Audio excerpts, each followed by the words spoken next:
অকণমান যদি জুম কৰি দিয়ে মূৰ্তি ভাগত যদি চাই এনেকুৱা মূৰ্তি আপোনালোকে ফ্লিপকাৰ্টত পাই যাব কিনিবলৈ এনেকুৱা মূৰ্তি আপোনালোকে ফ্লিপকাৰ্টত কিনিবলৈ পাই যাব আপোনালোকে নিজে এবাৰ ভাবক যিজন ভগৱানে গোটেই সৃষ্টি কৰিলে যিজন ভগৱান প্ৰলয় আৰু সংহাৰৰ নিজেই কাৰক সেইজনে কাৰোবাক সপোন দেখুৱাই কাৰোবাৰ ঘৰৰ মাটি ফুটি পেলাই কাৰোবাৰ ঘৰৰ সেই ফ্লিপকাৰ্টৰ মূৰ্তিৰ ৰূপত ফ্লিপকাৰ্টত পোৱা 100-150 টকীয়া মূৰ্তিৰ ৰূপত এনেকৈ ভগৱানৰ আৱিৰ্ভাৱ হ'ব নেকি এনেকৈ ভগৱানৰ নামত অন্ধবিশ্বাস বিয়পোৱাটো উচিত হয় নে নহয় আপোনালোকৰ নিজৰ বিবেকক সুধিছক যে এনেকে মূৰ্তি ভগৱানৰ আৱিৰ্ভাৱ হ'ব নেকি যিজন ভগৱান নিজেই সৃষ্টি আৰু সংহাৰৰ কাৰণ সেইজন ভগৱানক এনেকুৱা ভগৱানৰ এজেণ্টৰ প্ৰয়োজন আছে নেকি আপোনালোকে বাবা এয়া আৱিৰ্ভাৱ হ'ল চোৱা মাটি ফুটি ওলাই আহিছে এই আছক বাবাই চুলি ছিঙি পেলাই আশীৰ্বাদ কৰিছে দেখিছেনে উলি দিয়ক মাংগলিক উৰ্লিত ধ্বনিৰে বাবাক স্বাগত কৰক ৰাইজ উৰ্লি দিয়ক মাটি ফুটি ওলাই আহিছে বাবা আৰু এয়া চোৱা চুলি ছিঙি বাবাই আশীৰ্বাদ কৰিছে মোক সেই সপোনত কোৱা ধৰণেই গোটেইখিনি হৈছে মই কি হয় ৰাইজ ইতিমধ্যে আপোনালোকে গম পাইছে যে গাজিয়া গাঁৱৰ এজন ব্যক্তিৰ ঘৰত এয়া ভগৱানে নিজেই মাটি ফুটি আচলতে আৱিৰ্ভাৱ হৈছে ভগৱানৰ মূৰ্তিয়ে নহয় কেৱল ভগৱানৰ চুলিও আৱিৰ্ভাৱ হৈছে মাটি ফুটি আমি আহক পোনপটীয়াকৈ আপোনালোকক লৈ আহিছোঁ সেই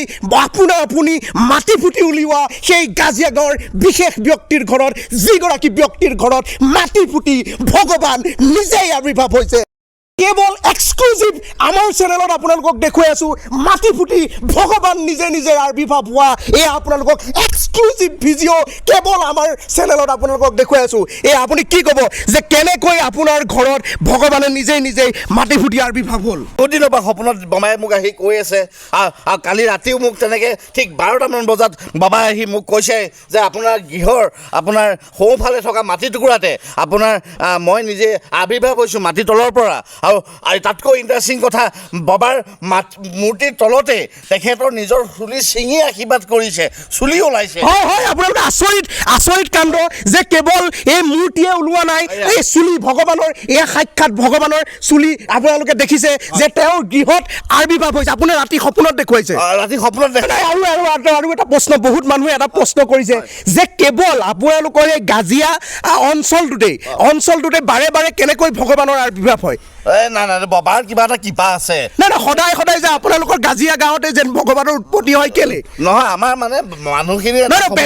বেলেগতো হ'ব পাৰে আপোনালোকৰ গাঁৱতে কেলে সদায় গাজিয়া গাঁৱতে আপোনাৰ ভগৱান চব জেগাত নাযায় ভক্ত য'ত থাকিব ত'তহে ভগৱান আহিব তাৰমানে কি ক'ব বিচাৰিছে যে ইমান গোটেই পৃথিৱীত কোনো ভক্ত নাই অকল আপুনিয়ে ভক্ত আছে যে মই সেইটো ক'ব বিচৰা নাই মানে ভগৱানৰ জেগাটো পবিত্ৰ জেগা লাগিবতো আৰু এটা কথা মানুহে আমাৰ মনলৈ প্ৰশ্ন আহিছে সেইটো কাৰণে সুধিছোঁ যে ইমান ডাঙৰ অসমত প্ৰলয়ংকাৰী বানপানী হৈ গ'ল ইমান মানুহৰ প্ৰাণ গ'ল ইমান মানুহৰ ঘৰ দুৱাৰ ভাঙিলে ক'তো ভগৱানৰ আৱিৰ্ভাৱ নহ'লে আপোনাৰ চোতালতে কেনেকৈ কিয় ভগৱানৰ আৱিৰ্ভাৱ মই আপোনাক সেই কথাটোকে ক'ব বিচাৰিছোঁ যে সঁচা ভক্তি লাগিব এতিয়া আপুনি বিশ্বাস কৰে নকৰে নাজানো মই ভগৱানৰ কাৰণে মই মাহেকত মাত্ৰ এদিনহে মাছ মাংস খাওঁ হয় তেখেতে ক'ব বিচাৰিছে তেখেতে যুক্তি দিব বিচাৰিছে যে গোটেই পৃথিৱীত ভগৱানৰ মাটি ফুটি আৱিৰ্ভাৱ হোৱা নাই কেৱল তেখেতৰ ঘৰত আৱিৰ্ভাৱ হৈছে কাৰণ তেখেতে এমাহত এদিনহে মাছ মাংস খায় মই ভোজ হ'লেও নাযাওঁ হয় তেখেতে ক'ব বিচাৰিছে যে তেখেতৰ শুদ্ধ ভক্তি কাৰণ তেখেতে ভোগ ত্যাগ কৰিছে তেখেতে এমাহত এদিনহে মাছ মাংস খায় ওচৰত ভোজ হ'লেও নাযায় পাৰ্টি হ'লেও নাযায় সেইবাবে তেখেতৰ ঘৰত ভগৱানে আৱিৰ্ভাৱ হৈছে এইজন মহান ত্যাগ পুৰুষীৰ ঘৰত আচলতে ভগৱান আৱিৰ্ভাৱ হৈছে এতিয়া আপোনালোকৰ পৰৱৰ্তী পৰিকল্পনা কি মন্দিৰ সাজিব মন্দিৰ মানে সৰ্ববৃহৎ বাবাৰ নামত মন্দিৰ সাজিম সকলো ৰাইজৰ সহায় সহযোগিতা মই কামনা কৰিছোঁ কাৰণ অকলে মোৰ বাবে সম্ভৱ নহয় এতিয়ালৈকে কোনোবাই সহায় কৰিছে নেকি সহায় কৰিছে এতিয়া আগবঢ়াইছে আৰু বাবাৰ এটা কথা কোৱা শুনিছোঁ আপোনাৰ একাউণ্টত বোলে ইতিমধ্যে 10 লাখ মান টকা মানুহে অনুদান আগবঢ়ালেই মন্দিৰ সাজিবলৈ 10 লাখ পুৰা হোৱাগৈ নাই মানে হ'বগে আৰু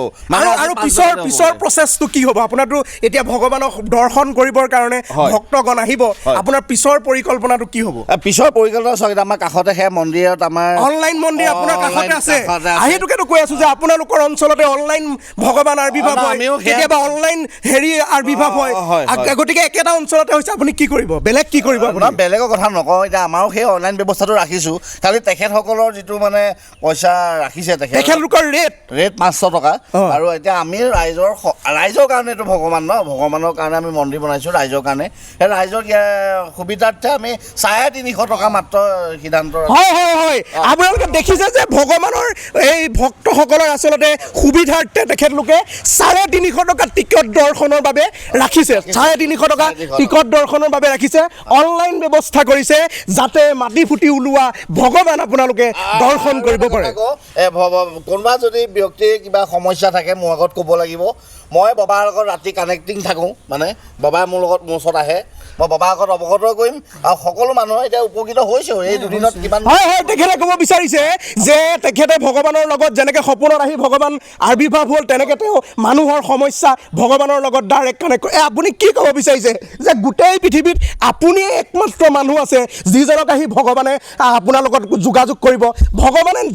যিজন ভগৱানে নিজেই সৃষ্টি কৰিলে পৃথিৱী সেইজন ভগৱানে আৰু জেগা নেপালে ওলাবলৈ আপোনাৰ চোতালতহে মাটি ফুটি ওলালে সঁচা ভক্তি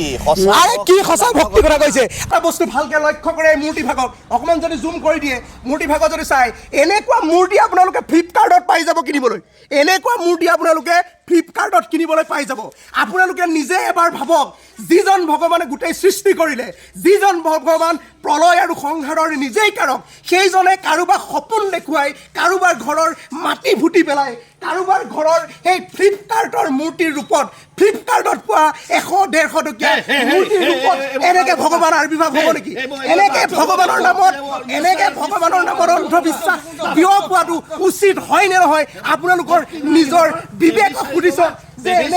এনেকে মূৰ্তি ভগৱানে আবিৰ্ভাৱ হ'ব নেকি যিজন ভগৱান নিজেই সৃষ্টি আৰু সংহাৰৰ কাৰণ সেইজন ভগৱানক এনেকুৱা ভগৱানৰ এজেণ্টৰ প্ৰয়োজন আছে নেকি আপোনালোকে নিজৰ বিবেকক সুধিছক বিশ্বাস আৰু অন্ধবিশ্বাসৰ মাজৰ যি পাৰ্থক্য সেয়া আপোনালোকে নিজে ভাবি চাওক এইবোৰ ৰাইজ পাব ভালকেই পাব এই বাবাই নিজে মাটি ফুটি ওলাইছে ফ্লিপকাৰ্টৰ পৰা ওলাইছে আনিছোঁ বুলি কৈছে এইবোৰ বাবাৰ কোট দেখা নাই বাবা যেতিয়া খং উঠিব গোটেই পলয় কৰি দিব ধ্বংস কৰি দিব ভগৱানৰ এজেণ্টৰ পৰা আপোনালোক সাৱধান থাকক ভগৱানক কোনো এজেণ্টৰ প্ৰয়োজন নাই অন্ধবিশ্বাস আৰু বিশ্বাসৰ মাজৰ পাৰ্থক্যটো আপোনালোকে বুজি পাওক